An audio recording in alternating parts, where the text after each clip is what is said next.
All right, let's get going. What else did I want to talk about? Oh yeah, Elon Musk ate shit. We were talking about Elon Musk eating shit. Elon Musk donated 20 fucking million, and he lost. He lost. He got fucking owned. Permission to live out. Permission to live out granted.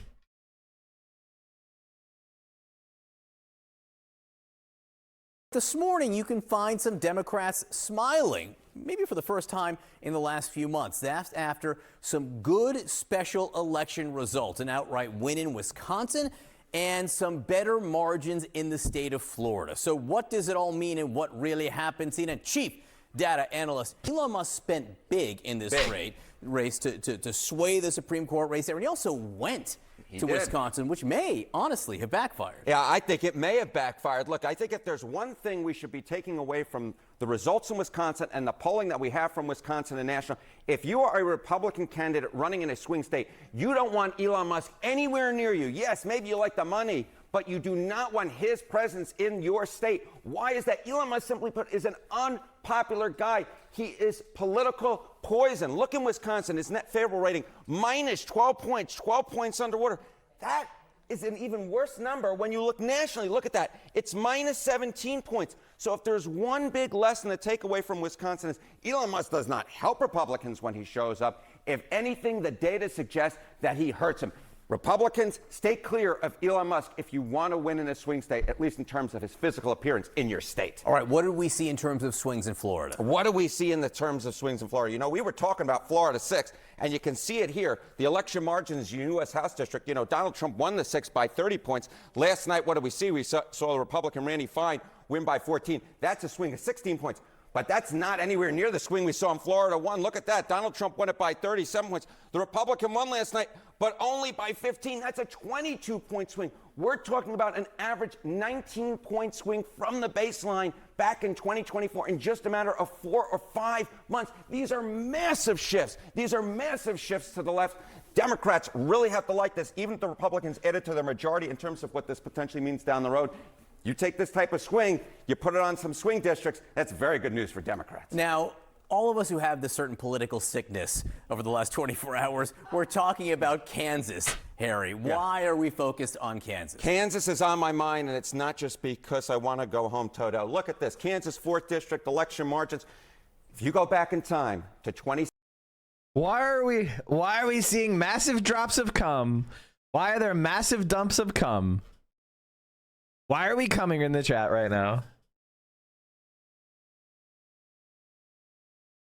17. What did we see? You know, you remember back in 2016, Donald Trump won the 4th District by 27 points. And then all of a sudden, this ruby red district, Ron Estes won in April of 2017, but just by 6. Ergo, a 21-point swing. Very similar to that average 19-point swing we saw in those deep red districts last night in Florida. And then you say, okay, this tells us something about the political environment going into 2018, where Republicans, of course, lost. And, of course, generally speaking, we look back, special elections and midterm results.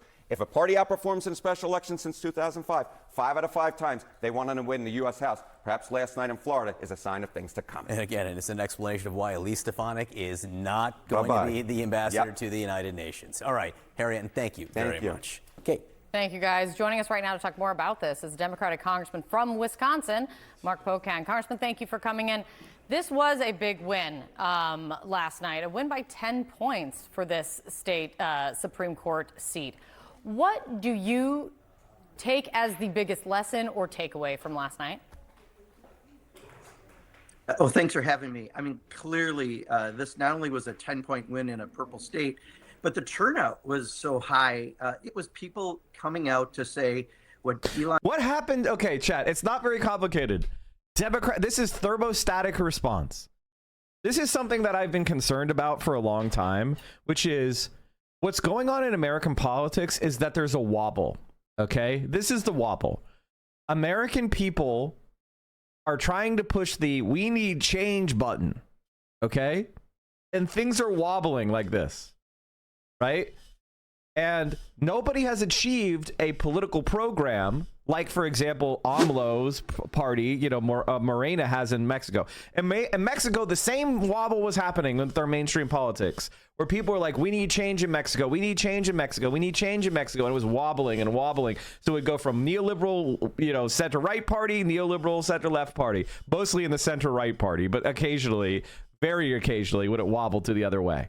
And people kept pushing that wobbling button and wobble, and it was a thermostatic effect. So the center right party would get into power, and things would be shit for a while, and then people would be pissed, so they'd vote for the center left party, and then things would be shit, and nothing would change, and then and it would wobble back and forth and back and forth and back and forth. And that's happening in America too.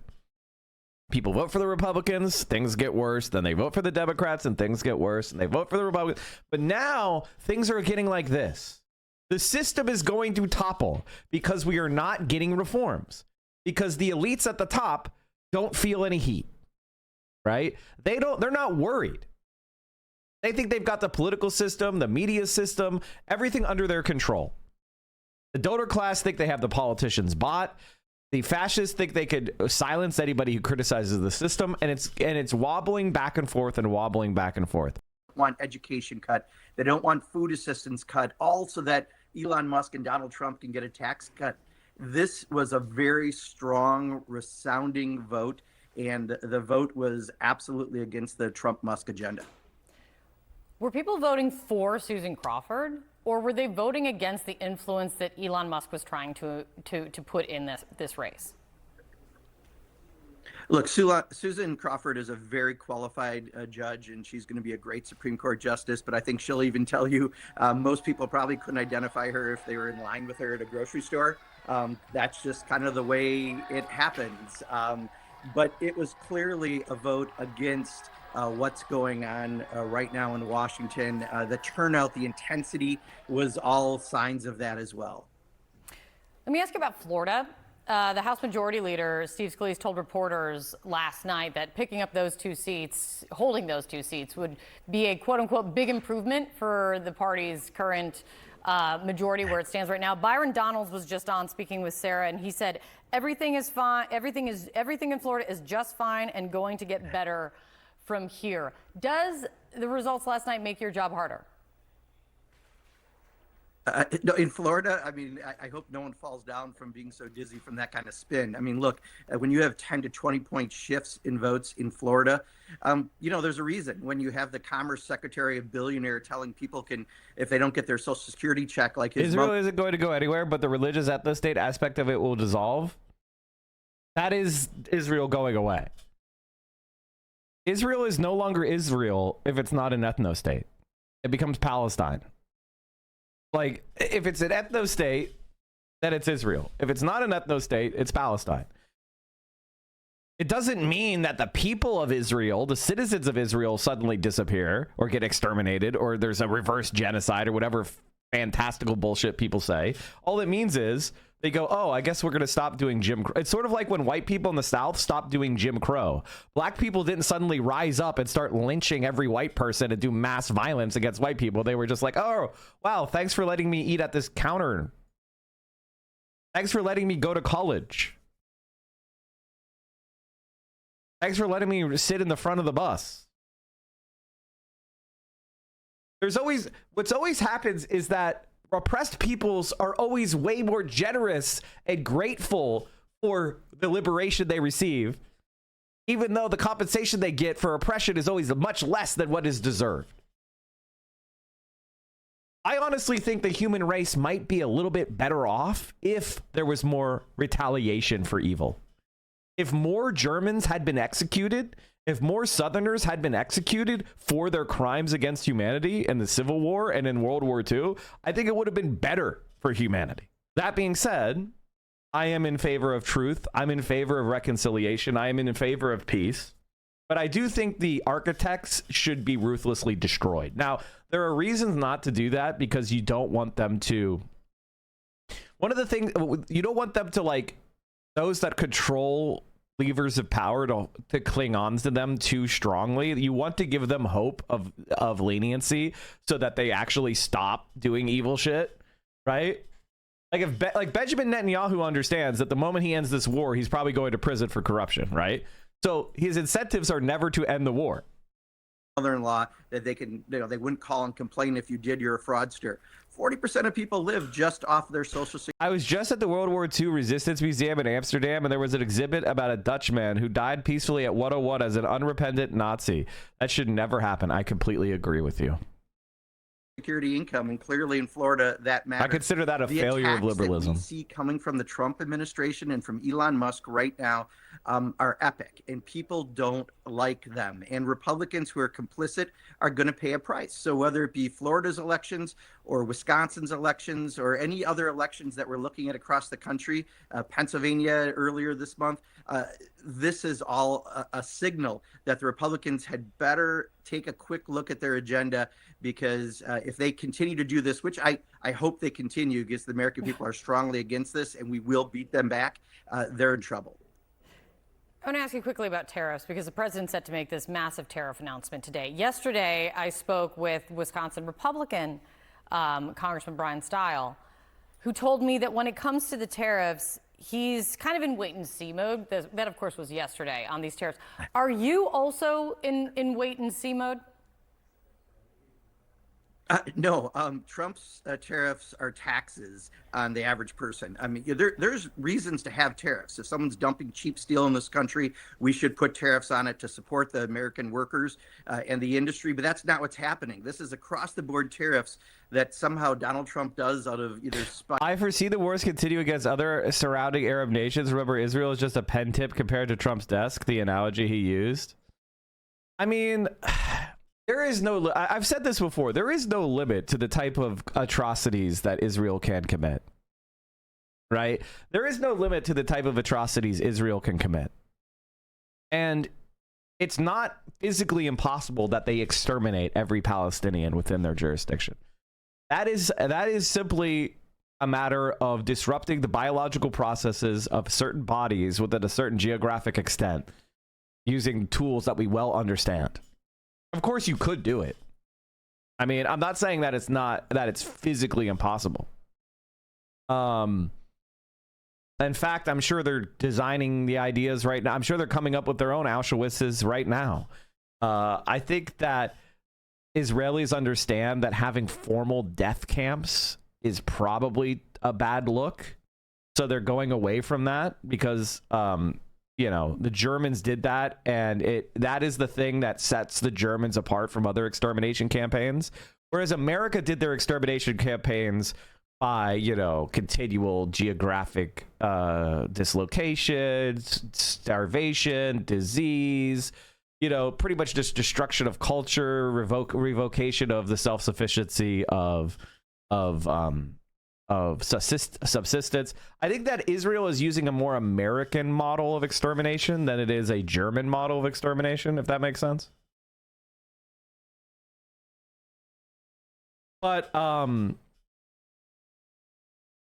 the difference between Israel and, like, say, the United States or Germany is that Israel itself is incredibly weak. And Israelis are incredibly unlikable as an international institutions. So, like, Israel only exists so far as American politicians are induced through carrots and sticks, and American institutions are hijacked through carrots and sticks by virulent Zionism. And I think for the average person, they find it incredibly distasteful, and they can find it incredibly invasive. And that there's pretty much open discussion at this point among people of all political persuasions that something has to be done about Zionism and its virulent imposition on our society by fascists from abroad. And I think that everybody kind of agrees with that, except for the people who are being bribed or threatened directly today. And so that's kind of a new era. For the longest time, Israel kind of relied on soft power to kind of get kind of American tacit support. But now Israel is trying to use hard power, right? You know, they're trying to use Israeli hard power around the world to basically coerce people into supporting genocide. or make them at least fearful enough and quiet enough that they won't stop it. And so thus far, it's worked. But I think that it's created such negative feeling toward Israel that is never going to go away. Like, it's never, ever, ever, ever, never, ever going away.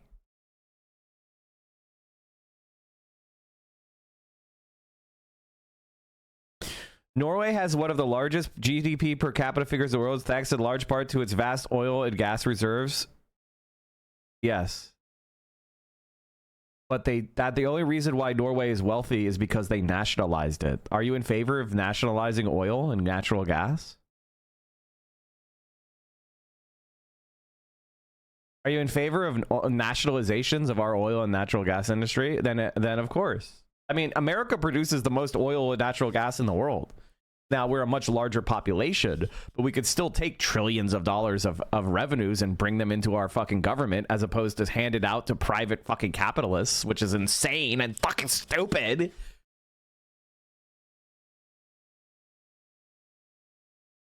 Yeah, Little Bear. I mean, that's pretty common of a thought at this point. Fight or who he's upset with or whatever rationale he's using. But at the end of the day, the people who pay it are the consumers. So, in November, the single greatest issue Donald Trump had was the economy. 50% of the people said they voted for the economy when he won. Now it's his single greatest detriment because he's not doing what he promised. He's busy doing Project 2025 and conservative dogma rather than reducing the cost for the American people, while he's really bringing the stock market down as well with these dumb ideas. So people are not happy with what he's doing.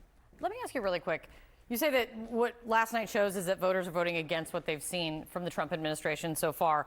My question, though, is, are they voting against? Are they voting? Is there anything that they're voting for when it comes to for Democrats, that Democrats are providing? We know there is a big conversation, fight, whatever you want to call it, going on within the Democratic Party after big election losses of who's really leading, what direction should you lean? Should you lean more liberal? Should you lean more moderate going on? Gavin Newsom, the governor of California, calling the Democratic brand absolutely toxic and really problematic. Why the fuck do we like this brand? Oh my God. Like, I don't understand it. I don't get it. Bernie Sanders is only there because he's an independent. Why do we want this stupid fucking left-wing Tea Party idea? It's so stupid. It's so fucking stupid. The moment the left takes over the Democratic Party, let's say that everything the entryists want works. This is the thing. I could be convinced. And by the way, Chad, I want to say something very, very clear, loud, so you understand it for the dumb people in the back. If it turns out that the move people make is they try to do, we're going to win the Democratic primary in 2028 again, and that's what all the people are doing, I'm going to reluctantly fight in that primary to support those people. I think it's a stupid idea, and it's lame, and it's dumb, and it's not worth it. But if that's what happens, then I will reluctantly be forced to support them in the primary and hope they win.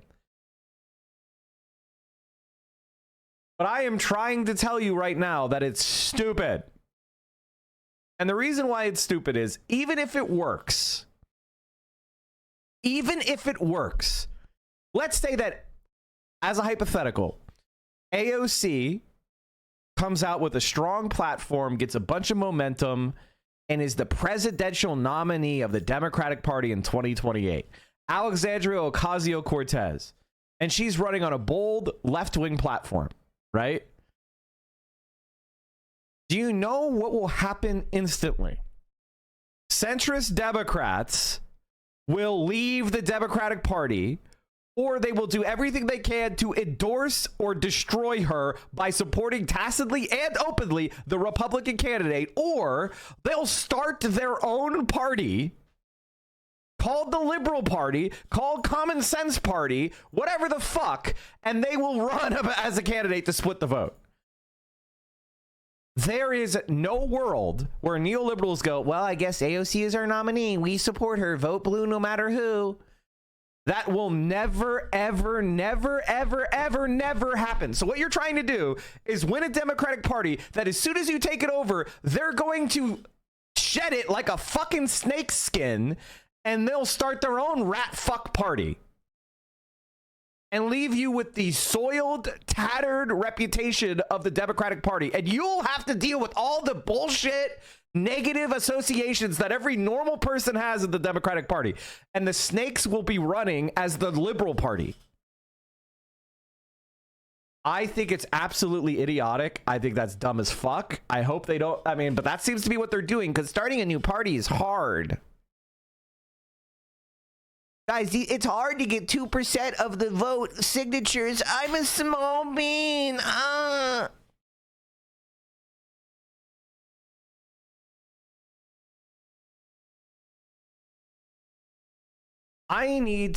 Here's what I need to do. I need to change this conversation. I've been thinking about how, holy shit, Elon is stepping down from Tesla? No fucking shot. You're lying. If you're lying, you're getting banned.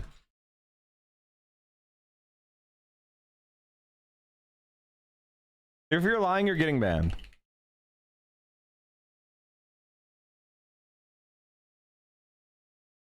Oh, he could be leaving Doge post soon.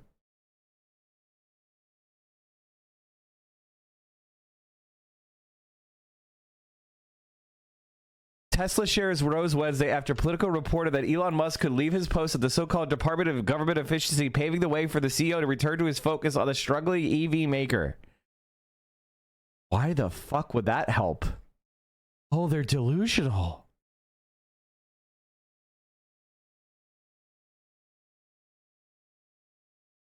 They're delusional. Oh yeah, people are just gonna forget what he did and start buying Teslas again.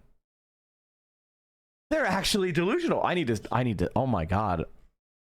They're dumb as fuck. They're like, yay, all the bad attention and all the libs will start buying our cars again. No fucking way.